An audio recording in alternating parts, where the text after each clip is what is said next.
Assalamualaikum warahmatullahi wabarakatuh. Pertama-tama mungkin saya bersyukur ya kepada Allah Subhanahu wa taala karena kehendaknya lah saya disembuhkan, diberi penyakit dan dihinakan ya oleh masyarakat. Terus kemudian saya berterima kasih juga kepada orang tua saya, mertua saya dan orang-orang spesial di luar sana, istri saya, anak saya, dan komunitas saya dari MTR ya, masyarakat tanpa riba dan teman-teman saya semuanya. Kronologisnya kemarin saya dari KP itu, saya dari Merauke terus KP itu saya sudah nggak enak badan sorenya. Itu saya mulai isolasi diri saya di sana. Kemudian saya ke RSUD di sana saya periksa begini, saya dikatakan tipes. Periksa darah dikatakan tipes. 2 hari itu saya kok tidak ada perubahan ya. Tidak ada perubahan. Kemudian saya minta supaya saya dirujuk ke Merauke saja. Nah, di Merauke saya coba langsung ke IGD, tapi setelah diperiksa sepertinya tidak apa-apa. Akhirnya saya disuruh pulang. Malamnya saya ke spesialis penyakit dalam, Dr. Maya. Di sana saya diberikan apa? Di sana saya diberikan obat. Hanya 2 hari begini saya lihat kok panasnya turun naik. Akhirnya saya bilang, dokter, bagaimana kalau saya di opname saja dulu, kita lihat apa. Saya ke sana setelah dari Dokter Maya, saya dibawa ke rumah sakit. Nanti sekitar jam 9 itu, jam 9 jam 10 saya mau dilayani. Jam 12 malam saya dapat kamar. 12 malam saya dapat kamar, kemudian 2 hari diperiksa, saya di ronsen. Tanggal 13 malam, saya lihat teman saya di Bogor meninggal di Solo. Jadi saya minta sama dokter waktu itu, saya minta perawat, tolong kasih tahu Dokter Maya yang tangani saya dari awal, saya mau berbicara, kemudian besoknya, tapi tidak boleh ada orang. Saya bilang, dok, semalam heboh, bisa punya komunitas, teman saya meninggal. Bagaimana kalau saya lebih dalam diperiksa?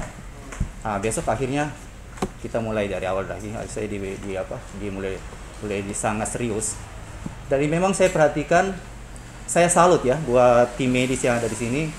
Mereka sangat memperhatikan saya, dari medisnya, dari perawatnya, dari segi medis dan psikis ya. Itu membuat saya di dalam, saya merasa lebih tenang lah, lebih tenang. Tapi memang waktu itu saya udah bilang, dokter, apapun hasilnya saya siap, karena saya tahu bahwa ini tuh sudah kehendak Allah. Mungkin karena itu saya agak kuat di dalam. Adapun berita-berita di luar sana, saya anggap sudahlah, itu mungkin kehendaknya Allah juga. Saya diperlakukan orang seperti itu. Jadi saya tidak merasa dendam, saya hanya doakan supaya orang lain diampuni dosa. Mungkin karena saya tidak memusingkan hal-hal begitu, saya merasa sehat. Saya bisa jalani hampir 1 bulan kan saya di dalam, saya bisa jalani seperti itu. Memang kuncinya di sini saya lihat kita dari segi psikis ini. Dari psikis kita itu mungkin kuncinya ya. Karena kalau saya lihat omongan di luar ya, itu memang itu sadis itu. Tapi saya kuatkan saya punya keluarga yang ada di KP yang di sini.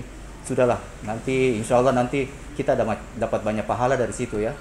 Tapi kalau kita mau pusing dengan urusan di luar, bisa-bisa kita drop. Nah, itu berbahaya. Saya pikir itu berbahaya. Mungkin seperti itu ya. Ya memang saya perhatikan banyak banyak yang dirilis oleh masyarakat itu banyak informasi yang salah. Itu pertama saya terima itu, tapi saya juga tidak berusaha untuk mengcounter itu, kecuali yang diminta dari rumah sakit ya. Itu saya kasih tahu, dia punya tanggal berapa seminggu, saya kasih tahu semua. Mungkin terus kemudian saya coba menenangkan keluarga saya yang di sini di Kampung Timur, mertua saya, terus yang ada di KP, terutama yang di KP ya. Saya tenangkan mereka, dan memang saya berterima kasih juga sama Pemda MAPI ya. Di sini itu mereka gerak cepat nih. Sampai mendatangkan tim dari Jayapura, itu saya pikir itu kerja yang cepat sekali supaya agak menenangkan masyarakat ya. Sampai hari ini memang saya masih ada bulian. Tapi ini saya lebih ke sudahlah, kita maafkan orang, kita tidak usah pikirkan itu. Karena kalau kita terlalu berpikir ke situ, nanti kita drop. Itu malah merusak diri sendiri. Jadi itu yang saya tanamkan terus. Saya tetap optimis. Saya ini kehendaknya Tuhan. Terus saya terus optimis supaya saya sehat. Kalau tidak begitu, dan saya nasihati keluarga juga, tidak usah terlalu berpikir tentang bulian orang di luar, karena nanti kita drop nanti nih. kita kepikiran nanti kita akan sakit ya. Saya pikir sudah ke depan saya, kita lihat apa yang ke depan. Jadi kemarin di rumah sakit itu berapa hari? Saya itu hampir 1 bulan ya. Saya masuk tanggal 11, saya baru keluar 2 hari yang lalu ya. Iya, coba kita bisa membayangkan saya di dalam ruangan, itu gordennya ditutup, saya tidak boleh keluar dari ruangan. Tapi alhamdulillah saya bisa bertahan ya hampir sebulan di dalam. Sistem pelayanan kesehatannya seperti bagaimana? Obatnya, pemberian makanannya seperti bagaimana? Itu sudah yang saya bilang. Kenapa saya bilang medis di sini andalan? Saya sangat diperhatikan. Makanannya 3 kali sehari saya dikasih buah, ditawarkan jamu. Itu bikin kita dari segi psikis ya. Itu kita sudah nyaman. Kemudian saya dikasih dispenser ya, dibelikan dispenser khusus. Jadi saya selalu bisa minum air hangat. Jadi sangat diperhatikan. Makanya saya pikir dari sisi psikis kita nyaman. Obat yang diberikan apa saja? Berapa jenis obat? Obat yang diberikan itu ada obat antivirus. Itu saya minum kalau tidak 7 hari. Ada obat batuk. Kemudian ada paracetamol, tapi pada saya demam aja. Hanya 15 hari belakangan saya tidak minum lagi karena saya tidak panas lagi kan, tidak demam lagi ya. Terus vitamin, Risquin ya. Ya seperti itu. Kalau tidak salah, Bapak kan pasien nomor 1. Iya. Pasien nomor 2 ini kena dari Bapak ya? Saya dengar seperti itu. Dia perawat kan? Dia perawat. Setelah Bapak dengar seperti begitu bagaimana? Sempat saya kasihan juga ya. Tapi ya kembali saya bilang, kita kan tidak tahu. Posisi saya waktu awal kan juga saya tidak mengerti. Tiba-tiba beliau datang, ponakan saya kenalkan, saya jamak tangan. Mungkin posisi beliau ada drop karena waktu itu IGD full IGD waktu itu.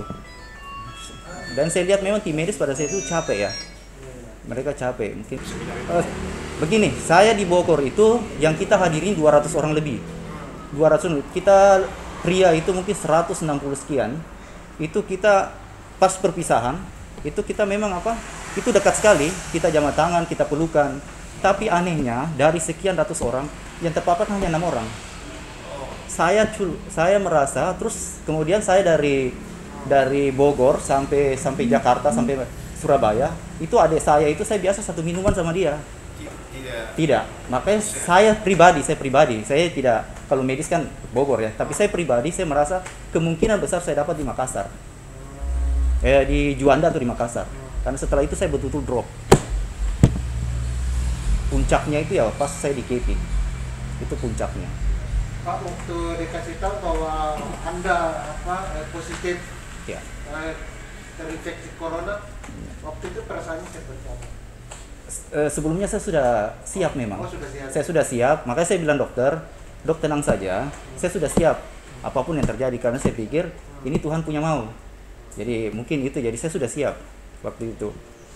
Saya lebih takut waktu itu karena paru-paru saya agak bermasalah. Saya malah lebih takut TB dibandingkan itu.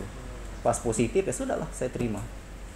Ya dokter, syukur semua dokter situ, dokter Maya, dokter Hendra, Pak semangat. Saya semangat karena awalnya memang saya sudah bilang, sudahlah ini maunya Tuhan, mau apa? Saya jalani saja. Jadi selalu positive thinking aja. Mungkin pertama begini ya, karena berdasarkan pengalaman saya, karena saya pasien 01 itu bulian itu memang benar-benar itu sampai se-Papua ya. Kemudian yang pertama memang kita harus siap bahwa ini Tuhan mau itu loh.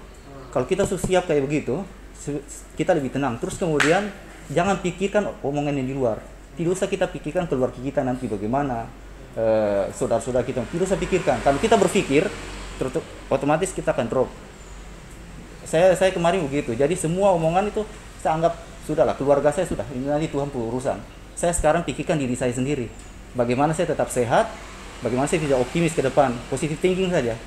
Saya pikir seperti itu ya. Itu yang menguatkan. Jadi memang saya buka media sosial tapi saya tidak gubris lah. Hal-hal saya agak kecewa memang karena di luar itu banyak yang informasi yang salah ya. Tapi saya tidak mau pikirkan lah, karena saya pikirkan diri saya. Mungkin itu bisa untuk menguatkan ya. Ya, saya dikatakan saya pembawa virus di sini. Kemudian keluarga saya di sana membawa virus, terutama istri saya di MAPI ya. Dan itu memang bahasa-bahasa di luar begitu. Kemudian ada yang bilang saya meninggal lah. dipasang inkubator lah segala macam. Makanya ada sempat kemarin saya senam, ada beberapa kali sana itu saya share keluar. Saya share keluar bahwa saya sehat. Tidak seperti orang bilang dipasang inkubator lah, sudah meninggal lah. Ya, saya coba share. Dan itu mungkin sudah terbuka ya di luar ya. Saya sempat senam ya. Tetap bulian ada, hanya sudah mulai agak menurun ya. Sudah mulai agak menurun, tapi selama ini saya memang mengunci diri kan. Karena masih ada 14 hari. 14 hari saya mengunci diri dalam. Saya menjaga diri juga kan. Tapi memang nasihat saya buat yang sudah positif atau apa, kita terbuka saja. Kita terbuka siapa keluarga kita yang masuk, karena kita tidak boleh berpikir diri kita sendiri. Kita harus berpikir orang banyak. Kalau saya kemarin memang saya buka, saya ketemu siapa, dan terakhir kemarin ada yang ketemu saya salaman, saya paksa dia untuk periksa, dan berapa hari kemudian masih, tapi alhamdulillah tadi dia negatif.